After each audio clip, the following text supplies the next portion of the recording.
Pembelajaran PMI juga memiliki grup WhatsApp. Barangkali ada yang ingin bergabung, link saya taruh di deskripsi. Tujuannya agar ketika saya mengupload video pembelajaran langsung tersampaikan kepada adik-adik semuanya. Selamat menyaksikan video pembelajaran PMI. Assalamualaikum warahmatullahi wabarakatuh. Kembali lagi bersama saya Pak Bayu di channel pembelajaran PMI. Kali ini kita akan melanjutkan materi di bab 4 halaman 70 sampai 80. Kita membahasnya 10 halaman. Nanti kita bahas sampai tuntas. Bagi yang belum bergabung di grup pembelajaran PMI, silakan bergabung karena saya akan selalu memberikan link pertama di grup WhatsApp. Nah, untuk hari ini kita melanjutkan bab 4. Sebelumnya Pak Bayu mohon maaf, sudah hampir 1 minggu lebih tidak upload video pembelajaran dikarenakan ada kesibukan di pekerjaannya Pak Bayu sehingga videonya terlambat upload. Tapi tentu nanti saya akan membuat video-video yang menarik dalam pembelajaran di kelas 2 sampai kelas 6 ya. Nanti untuk video untuk kelas 1 masih tahap pembuatan dan akan saya share, saya buat di tahun ajaran yang akan datang. Nah, di tujuan pembelajaran ini di bab 4 itu ada tujuan pembelajarannya agar dapat membedakan informasi yang bersifat fakta atau opini pada cerita.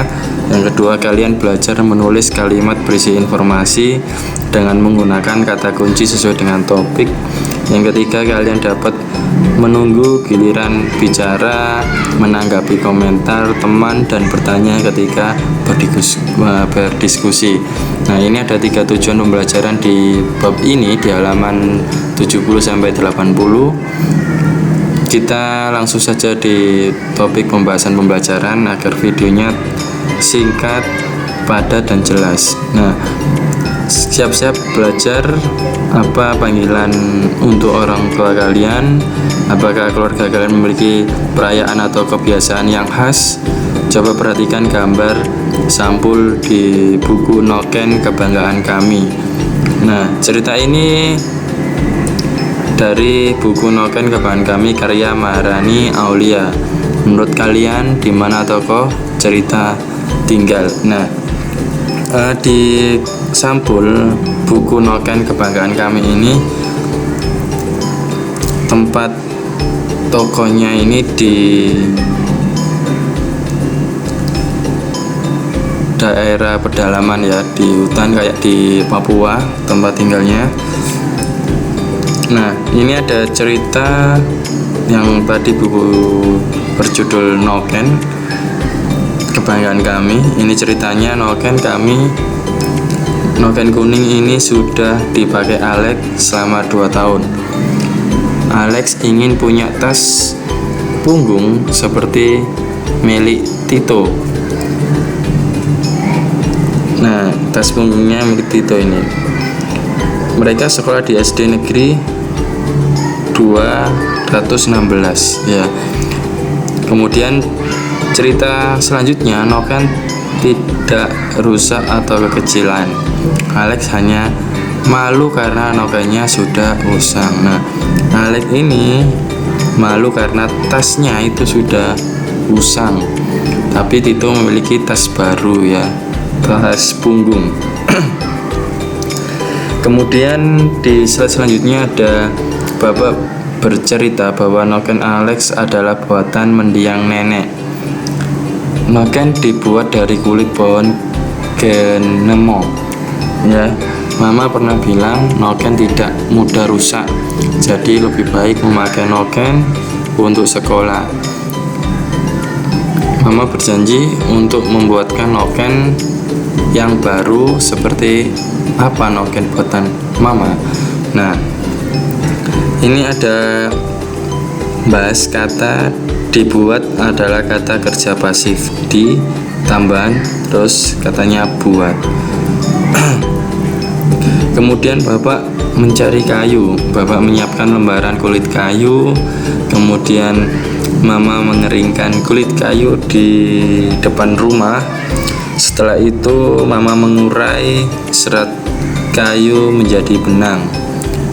Benang dipilin hingga cukup lunak, kemudian benang siap untuk dirajut. Nah, ini adalah tahap-tahapan ketika kayu berubah menjadi noken.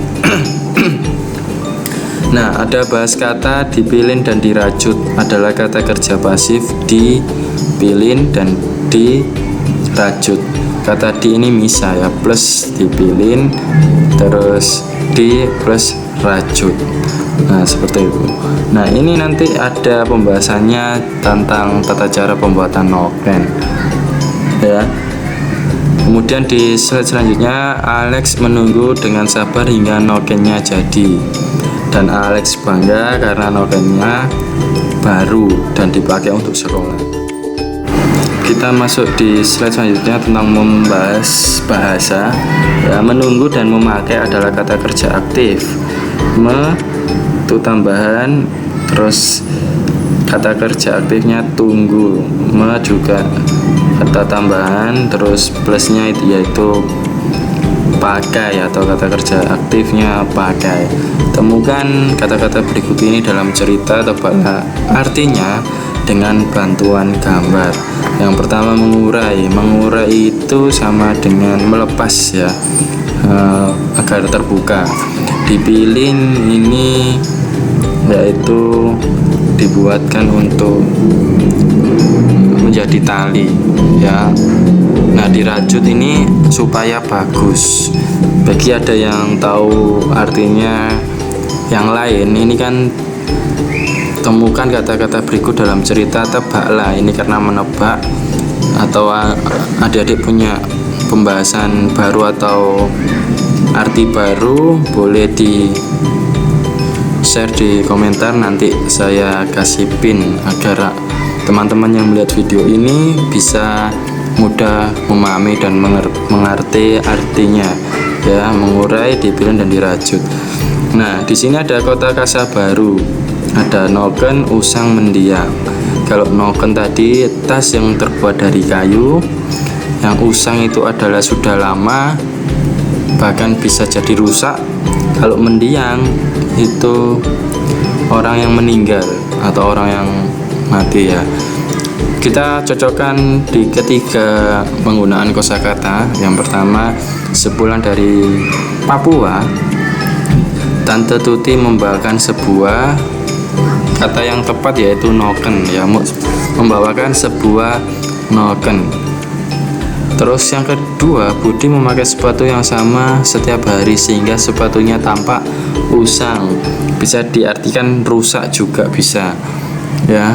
Yang ketiga, wajah Made sangat mirip dengan mendiang ayahnya. Berarti meninggal ya, ayahnya ini digambar. Jadi ayahnya sudah meninggal, ayahnya Made sudah meninggal. Jadi kosakata yang cocok yaitu mendiang ayahnya. Nah, bahas kata kalimat aktif, kalimat yang subjeknya melakukan sebuah pekerjaan. Nah, kalau kalimat pasif, kalimat yang subjeknya dikenai suatu pekerjaan. Contohnya, Alex memakai noken baru.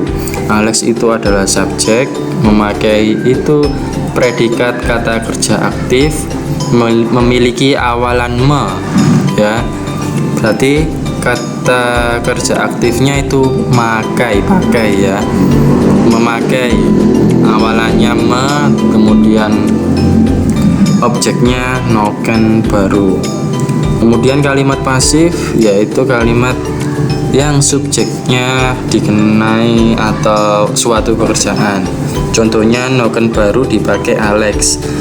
Noken baru itu subjek, dipakai itu predikat kata kerja pasif, memiliki awalan di ya. Kemudian pelengkapnya itu Alex. Nah, ini perbedaan kalimat aktif dan pasif. Nanti biasanya Bapak Ibu guru kalian di anak-anak atau kalian disuruh membuat contoh kalimat aktif dan kalimat pasif. Semoga contoh 2 ini bermanfaat, nanti bisa dikasih contoh-contoh yang lain dan dikembangkan oleh adik-adik semuanya. Nah, yang terakhir, kita setelah membaca tadi, itu fakta adalah yang benar-benar terjadi. Kalau opini, pendapat seseorang. Jadi kalau ada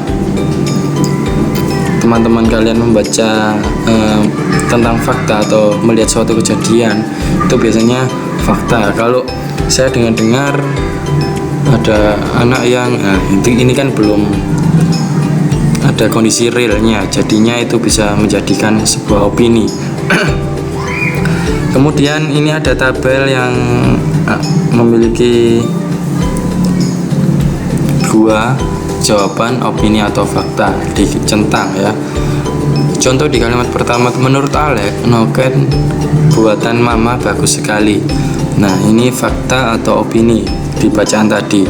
Jawab sesuai dengan yang kalian baca tadi. Noken dibuat dari kulit pohon genemo. Ini fakta atau opini. Tadi di bacaannya bahwasanya noken terbuat dari pohon genemo, berarti fakta. Mama bilang noken tidak mudah rusak, fakta atau opini? Nah, jawabannya fakta ya. Noken kuning sudah dipakai Alex selama 2 tahun. Nah, opini atau fakta? Nah, ini jawaban sesuai dengan yang adik-adik baca tadi. Dalam kegiatan ini, kalian bisa membedakan informasi yang bersifat fakta atau opini pada cerita. Oke, itu saja pembahasan di bab 4 halaman 70 sampai 80. Semoga bermanfaat. Tetap like, komen, dan subscribe pembelajaran channel Baimi. Silakan mengikuti di grup pembelajaran Baimi. Terima kasih. Link saya taruh di deskripsi. Terima kasih pembahasan hari ini. Sekian. Assalamualaikum warahmatullahi wabarakatuh.